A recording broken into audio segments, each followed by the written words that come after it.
it's very, I don't really want to get involved in the politics of the United States because it's far too hot a subject anyway.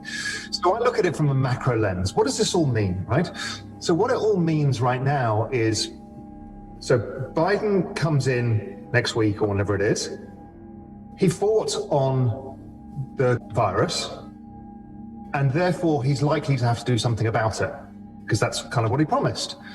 So again, whether we like it or not, our job is not to impose our wants. You as American voters can do that. But from an observer, I'm trying to look at probabilities. What is the probability that the US goes into stricter lockdowns as Europe is doing all over? Extremely high. Again, whether we like it or not, those are the facts we're likely to be dealt with. So if we think of peak virus in the US and the fact that the political consensus from the Democrats is going to be about more restrictive measures. And again, we've seen that all over the world, whether it's South Korea, whether it's Japan, we're seeing it in China again, and we're seeing it all across Europe. So the market right now is having a huge bet. It's maximum short the dollar, it's maximum short bonds, it's maximum long equities.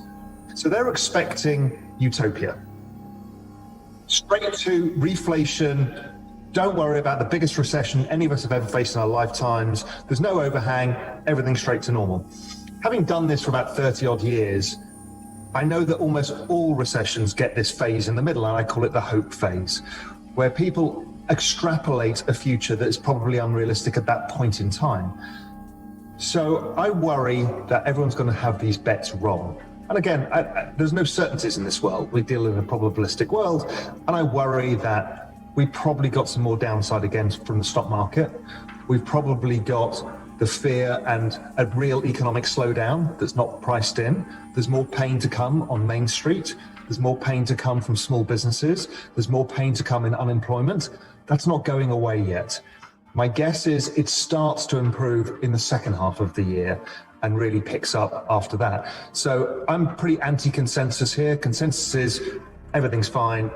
My view is it looks fine on Wall Street, but when you speak to any friend of ours who owns a restaurant or a bar or any service industry, I mean, they're decimated, and it looks like more restrictive measures are coming, so it's only going to be worse for a while.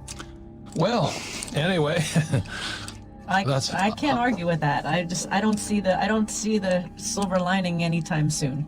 No, but the outcome is, okay, so given that set of facts, what are the government going to do? Well, we're already hearing about a larger stimulus than the one that we've just had. So there's a larger stimulus in the making. If the market falls, if economic weakness continues in the way that I think, the probability of a larger fiscal stimulus goes up. And the probability of the central bank being involved goes up. So one of the big themes that I'm sure you guys have been following, as I've been following, is the kind of devaluation of fiat currency, the excessive printing, and what that does to hard assets. And that, I think that theme is, gold's been trading sideways for a period of time now. But my guess is all of this kicks back into gear again once people realize that, okay, we're actually not through this. There's more stimulus. Europe needs to stimulate again. Maybe Japan needs to stimulate, and a bunch of other countries as well. And that plays into the hands of many of these hard asset trades that we've all looked at. So can I ask you an off-the-wall question, if you don't think, that's what I'm watching, is you have Yellen, who is Secretary of Treasury, and you have Powell, who's the Fed. Do you see anything in that? Because what I see is the marriage of the Treasury and the Fed. I thought they were separate. That's coming without question. So the central bank digital currencies is a big movement. The IMF have told us about this. So the ECB, the Bank of England, the PBOC in China, everybody's talked about it. And they're essentially talking about the fact that monetary policy has run its course. So the only way monetary policy can work is if it's tied to fiscal policy, which is the MMT style discussion. That's coming. Again, whether we like it or not, it's coming. So I think purposefully to have Yellen in means that those two offices basically become more linked, because if not, the central banks can't do anymore. There's what, just keep printing money for what? To make the 1% richer and doesn't help anybody else? That doesn't work. What you need is stimulus that helps those restaurants that our friends have, or the dry cleaning business or whatever it is. And there's no way of doing it because the banks won't lend. So let me say this then. Isn't it helicopter money? I mean, they can't, like if you don't have a good balance sheet, you can't borrow any money. But they need to get the money into the hands of Joe, Mr. and Mrs. Public. So by Yellen and Powell marrying up, they can bypass the banks and just inject cash straight to mom and pop. I mean, is that how you see it? That's how I see it. Exactly right. That's what central bank digital currencies do at core. They create a banking function from the central bank that they could say, hey, Robert, I'm going to stimulate you this much and I'm going to charge you a different interest rate. So you could have a negative interest rate because you're a saver, and a student could have a positive interest rate.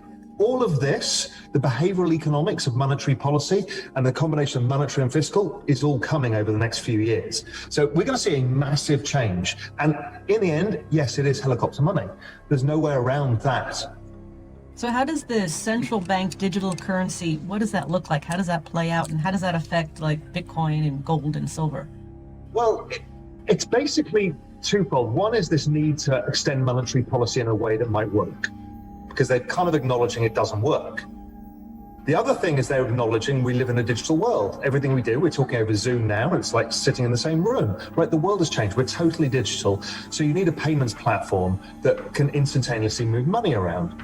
Also, they've decided that they want to be able to instantaneously create stimulus or withdraw stimulus to different parts of the population.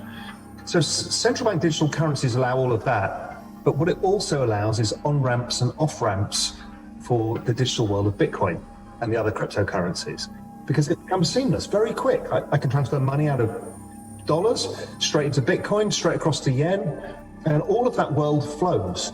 So it does give us this life raft, which is Bitcoin, that we can use as our own reserve currency, much like many of us have used gold for many years. And, gold has always formed part of the system. That's not going away. But Bitcoin is the kind of new elephant in the room that's really adapted to our modern environment. And it makes it super, super easy to use. Well, as I was saying to you before they got on this thing, is I listen to a lot of guys on YouTube, and like Anthony Pompliano and of course Peter Schiff, who trashes it, and all the other characters, Max Kaiser. But you're the one who pushed me over the line, because I'm sitting there and I said, "No, Ral is a, you're a hedge fund guy and all this stuff." But when you said there's a wall of money coming into Bitcoin, when you said that, it struck a chord in me. I said, all this money is have to go somewhere. And so that's why I want to thank you, because you made me very rich. So thank you. It's exactly that. I mean, I'm very lucky because I sit in the middle of, a big public audience, but also I'm at the core of the financial system. I know kind of everybody involved. Everybody is doing their due diligence on trying to set this up. It's easy for you and I to buy Bitcoin. We just set up a wallet and transfer some money. But for an institution, it's actually difficult. Because how do you account for it? It's a bearer asset, which nobody's used to. And also for accounting systems and audit functions, really difficult. But that's all being solved right now. There's a bunch of companies doing that. And so all of these companies, the first were the family offices, because it was easier for them. But income, we're hearing BlackRock talking about it. Fidelity have made a big play in the space. We're seeing Mass Mutual, we're seeing corporate treasurers, and that's just the start. So that's the wall of money coming in. Because there's too much of it. Institutional money. It was retail money to start with. 2017, the bull market in crypto was retail. What's great is retail is already in this trade, and we're going to get to front run Wall Street. That never happens. Wall Street front runs the individual. This time, the little guy gets his opportunity to front run Wall Street.